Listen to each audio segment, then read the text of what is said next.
as far as getting them into isolation or connecting them with the care they need. And I think that kind of covers it. Thank you so much. CTL? So our intake hours typically are between 8 and 5. That really hasn't changed too much since COVID. Our office hours have, but intake I can generally set between 8 and 5 for the emergency shelter. We do screen at intake, so any new resident coming in, they will get screened. We screen all of our residents in the morning. If they leave out of the building and come back, they get screened. So anytime they come and go, they will get screened, but most definitely always in the morning. We do provide them with masks, and that is a requirement on our shelter floor that they have to wear their mask. We did have hand sanitizer stations installed on the shelter floor for them to access. We do have a schedule for our kitchen, so that way there are only a certain number of people in the kitchen at one time to kind of help to enforce social distancing.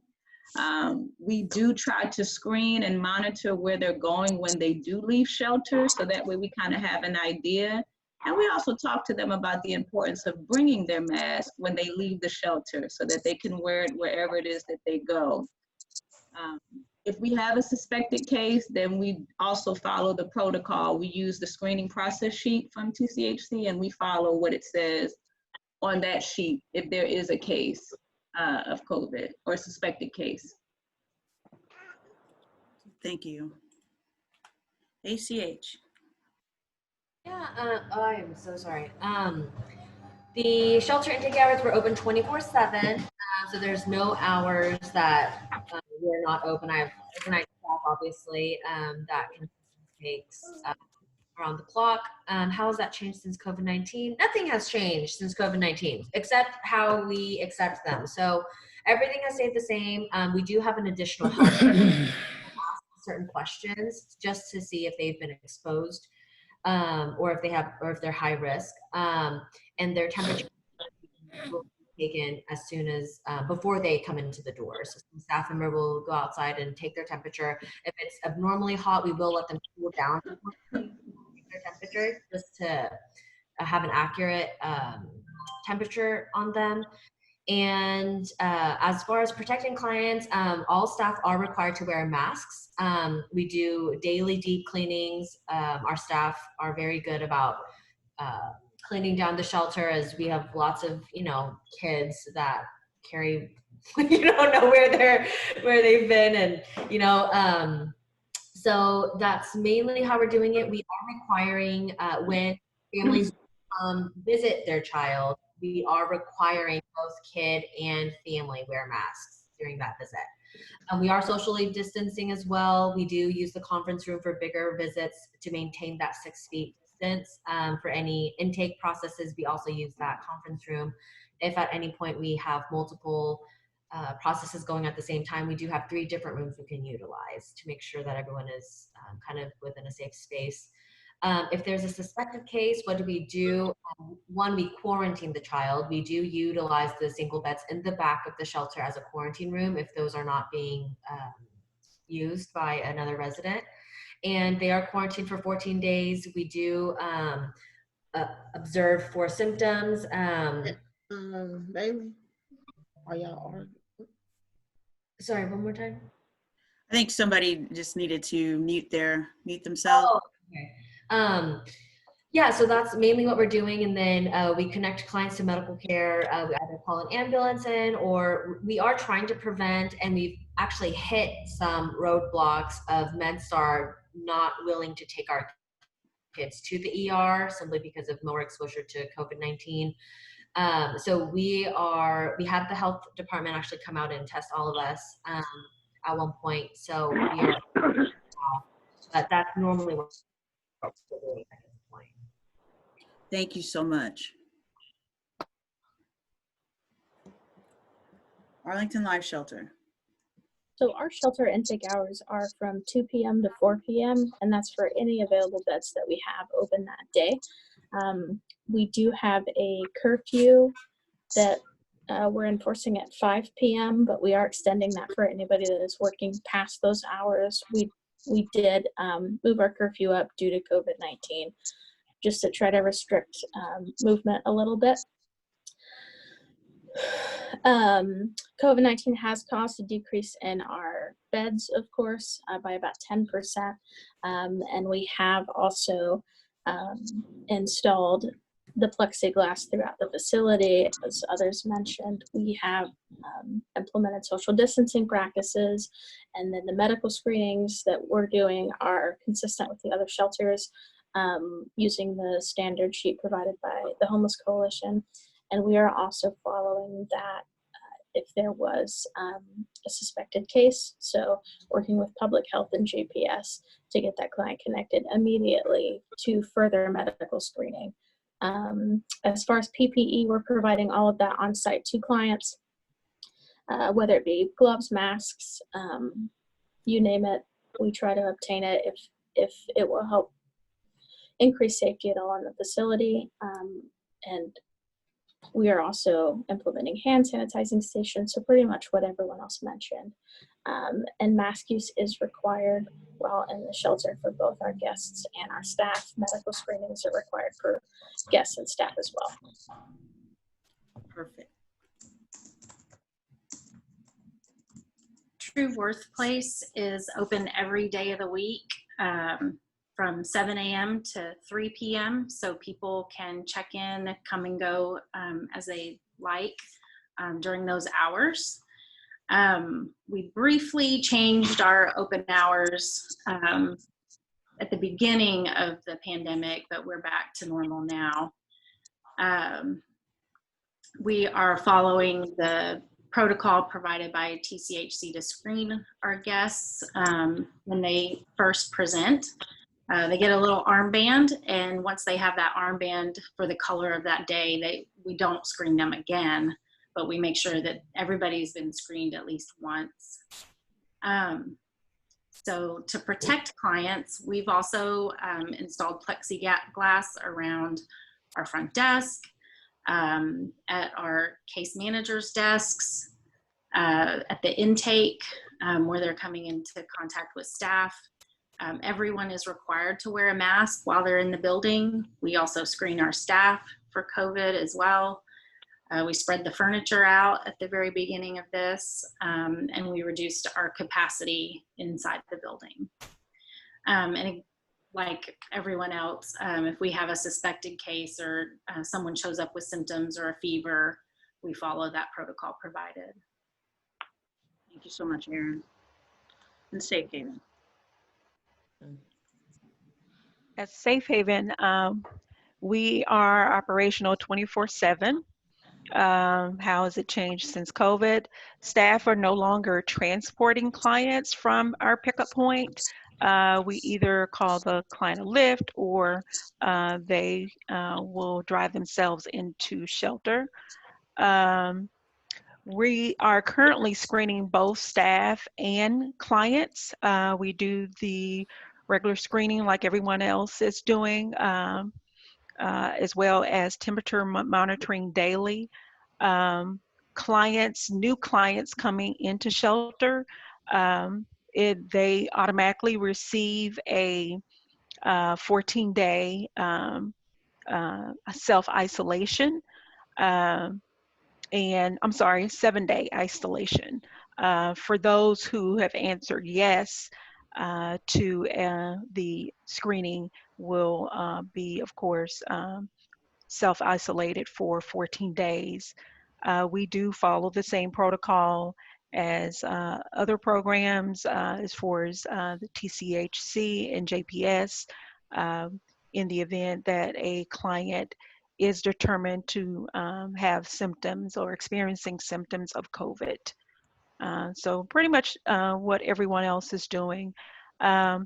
We also, as far as clients in shelter, we're trying to make sure that we're practicing social distancing by limiting clients in common areas.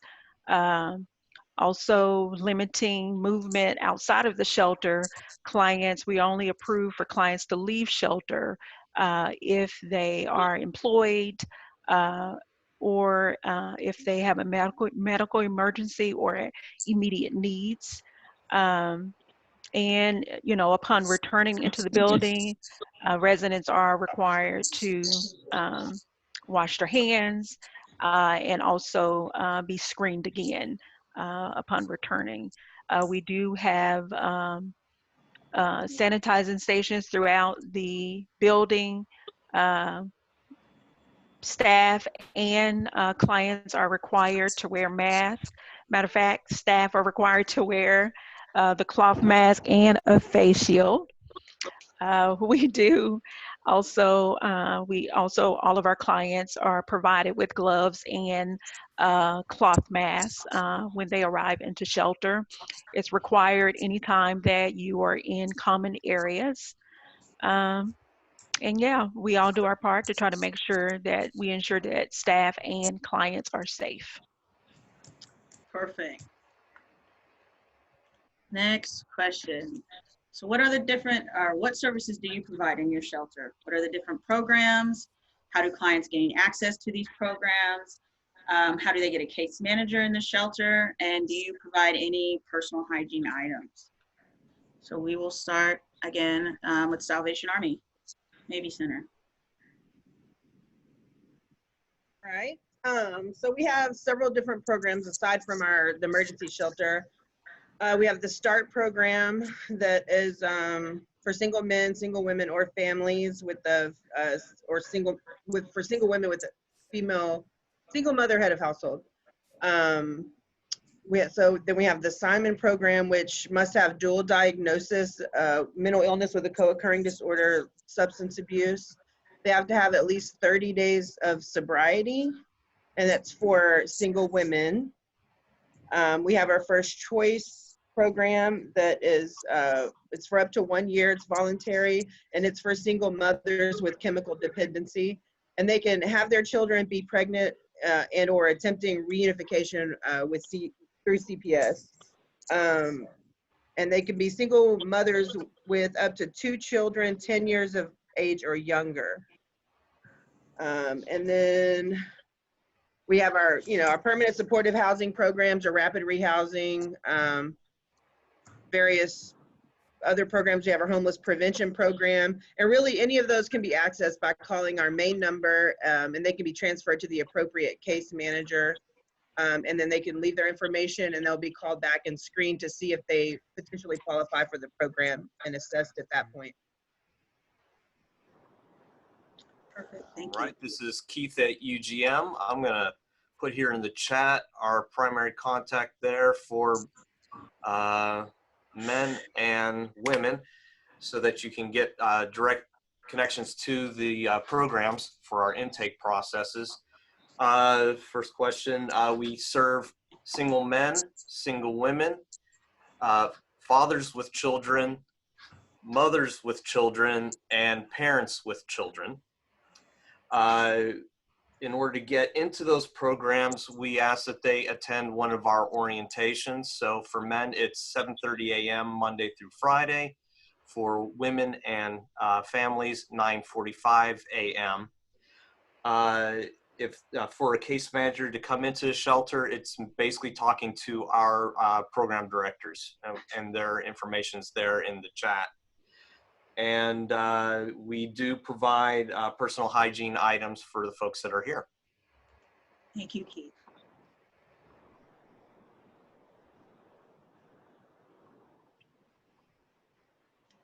PNS.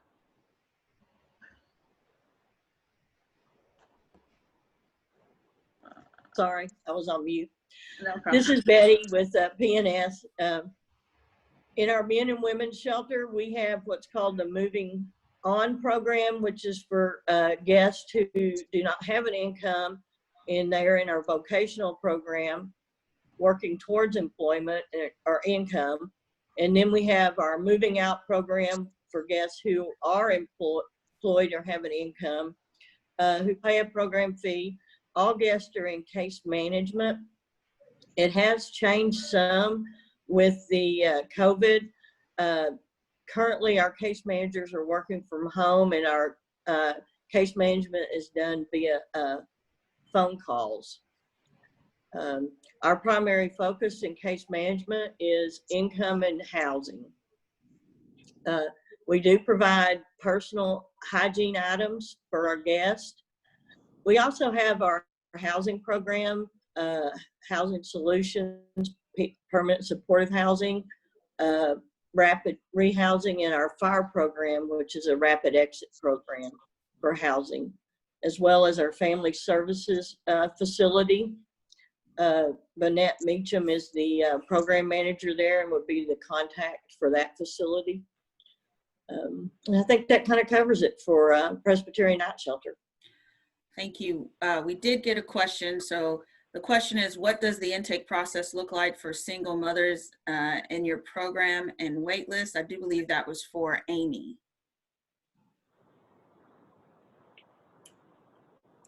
Yeah, I'll have to check on that. I don't know how what the list is at right now, but if anybody's wanting that information, if they want to email me, I'll find out and get those answers for you.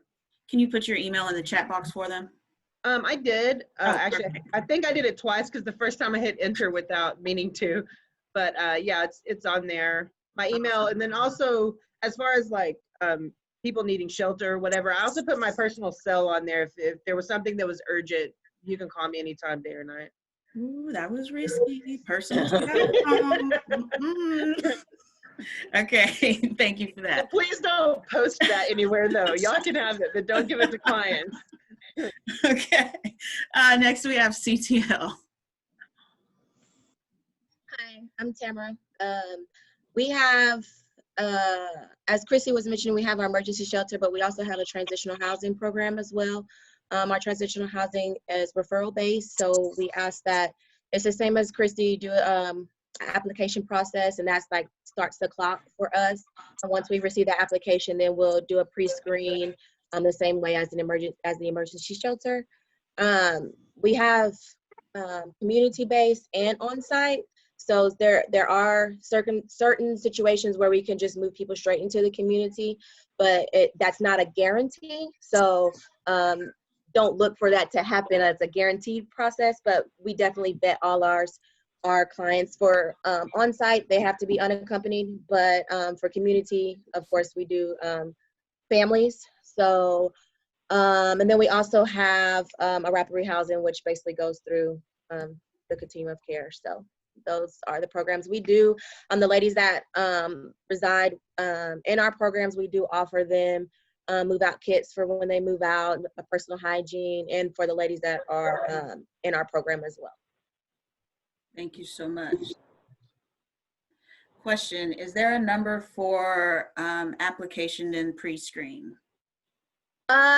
Yes, there are 2 numbers. Christy does admissions designee for the shelter, and then we have admissions designee for TH, so we'll put all of that in the chat. Wonderful, thank you so much. Moving on to ACH. So all of our services are for our residents within the shelter. So we do offer individual and family counseling. Plays a big part in family reunification. We have life skills groups, community service, and those are just some of the clinical services provided to each kid here. They do get I'll move on to the next one. How do clients get access? You have to become a resident here. So you have to be admitted to the shelter to get access to those services. And it opens you up to a lot of different ACH services as well. So the shelter obviously being part of an ACH program, it offers a lot of different access to ACH programs. Is that me or is that someone else? I honestly can't tell. Okay. Just if you please just make sure if you are not speaking to mute your phones or mute yourself. That way we can hear who is speaking. Thank you. And then they don't get a case manager at the shelter. They do. So I assign a therapist to each child as soon as they come in, so that they act as a therapist slash case manager, and I help my clinical team as well with that process, so that we can push accordingly to a safe space. And yes, we do provide personal hygiene items while they are here during their stay, and we do allow them to take those home if they need them as well. All right, ALS. So we have a couple different programs in the shelter. The first is during times of inclement weather. Of course, we have night-by-night shelter based on that. We have a 2-week program that's really for folks that are not interested in any kind of case management services. And then we've got a 3-month program that is case management based and really focuses on increasing income and long-term housing solutions. To gain access to the program, it's really just about becoming a resident with us, and then we assign a case manager to each resident within about 3 days. And so once that guest has a case manager, we assess for eligibility into those programs. And as long as someone's interested in case management, remains compliant, then we really try to work with anyone that wants to work with us. Personal hygiene items are provided. We try to have anything on site that our guests may need. Thank you, Megan. True Worth. So the day shelter provides access to showers for folks, laundry services, mail services, medication storage for vulnerable guests, daily locker storage, and case management services.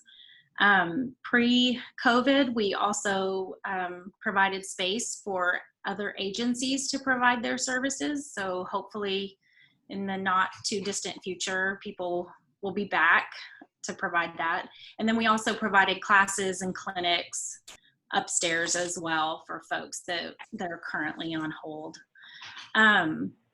Case management, we have what we call open assistance times. Currently during COVID, we have extended that to every day. They have an opportunity. Right now, we're also have our case managers on the phone. So they have an opportunity to sign up at our front desk at 8:30 in the morning for an appointment, a phone appointment, to call a case manager. And we do have a couple phones upstairs that they're able to use if they don't have their own phone. Let's see. Really just to access the programs, they just have to show up and ask about it, or instructions may also be posted as well. One thing too that does happen here that is an outside agency virtually through a kiosk is that we do have TCHC here doing scan cards for folks. As far as personal hygiene items, before COVID, we had a point system where someone new could always get a hygiene kit and we'd help them out. And then we would explain our point system to them. Currently during COVID, there's no opportunity to earn points. A lot of times that's through classes or volunteering or something. So we are providing those without our point system right now. Thank you so much, Erin. And then Safe Haven. Safe Haven, the programs we offer are case management, counseling, and children's program. We also partner with local community partners such as MHMR that brings the PATH program to us, as well as HIV testing. TESSA is also on site to provide wellness groups. We also offer legal information programs on site for our residents, family enrichment, TBRA groups for the kiddos, parenting classes for the kiddos, support groups for both adults and children, self-sufficiency groups that includes the budgeting, life skills, etc. Once clients are approved for services, then they are able to access any of those services. Case management, both adults and children are assigned a case manager once we determine that they will continue their stay in shelter. Case management is normally provided either by phone or in person if it is client requested by the client. And of course, we utilize our group rooms, our larger group spaces to have those meetings if necessary. We do provide all personal hygiene upon arriving into shelter. They have personal hygiene kits prepared, as well as their sheets and towels, everything prepared for them when they come into shelter, and we provide it throughout their stay in shelter. Thank you so much. So a question was asked, do any of the shelters have programs for offenders coming out of prison? Does anybody have, any shelters have a program for that? I will take the silence as no. Okay. Next question, we have just a few more minutes. I think this might be our last question. So what is the shelter policy on pets? Do you allow any animals? Do they have to be service animals, or can they just be client companions? And what is the criteria for the animal to enter and stay in the shelter? So we'll start with the Salvation Army Maybe Center.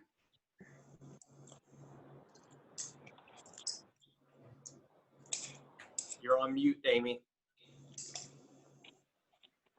Sorry. The only animals that we'll allow are service animals, not any pets or client companions. They have to be service animals. And what do they need to have certain proof to show that? They just have to tell us that it's a service animal. Okay. UGM? This is Keith at UGM. Same as Salvation Army, we do not allow companion animals or pets, only service animals. And if service animals are going to come in and live here as part of the residential program, they have to bring in their city license and veterinarian shot records. Thank you. I'm looking at this. So it's been on my desk for a while. Environmental review for your CO2 grant. Oh yeah. Can you guys please mute your line? That's Janelle Holt. There were ones that. This is Betty with Presbyterian Night Shelter. We allow companion animals and service animals as long as the animal has a current shot record and a city license, and the guest can prove that. Awesome. Thank you, Betty.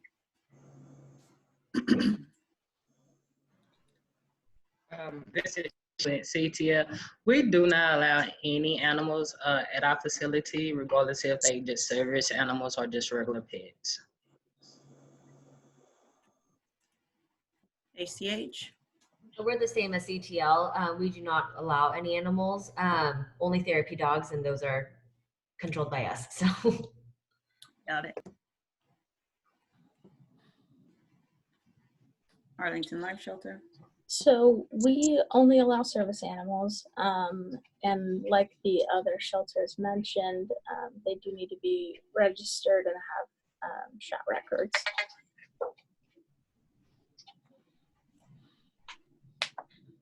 True Worth does allow dogs. They don't have to be a service animal. It can just be their companion animal or dog. They do have to be current on shots. If they're not, I am able to refer them to the Humane Society to get those for free.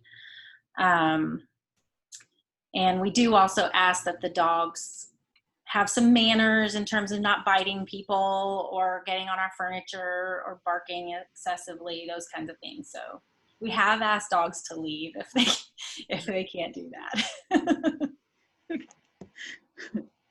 And Safe Haven.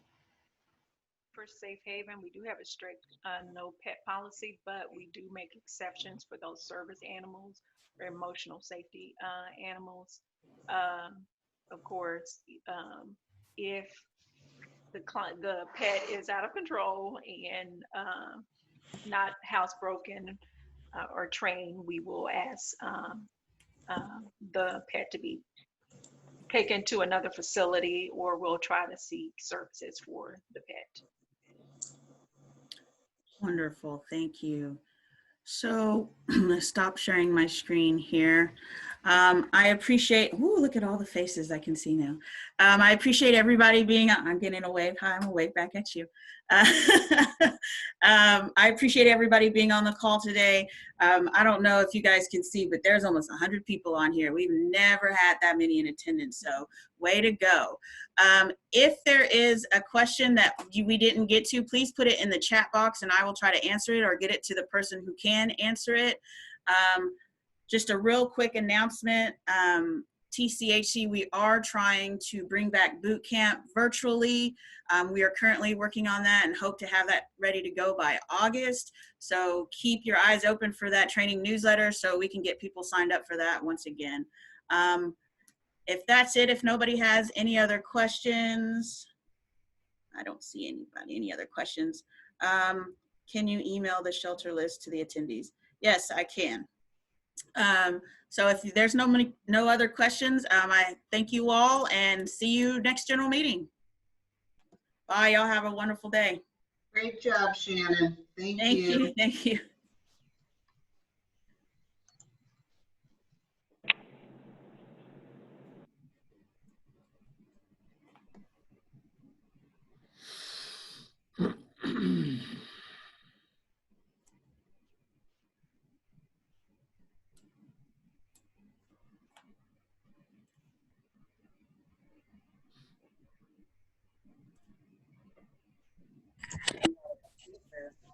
Online and I couldn't find anywhere where I could complete it, but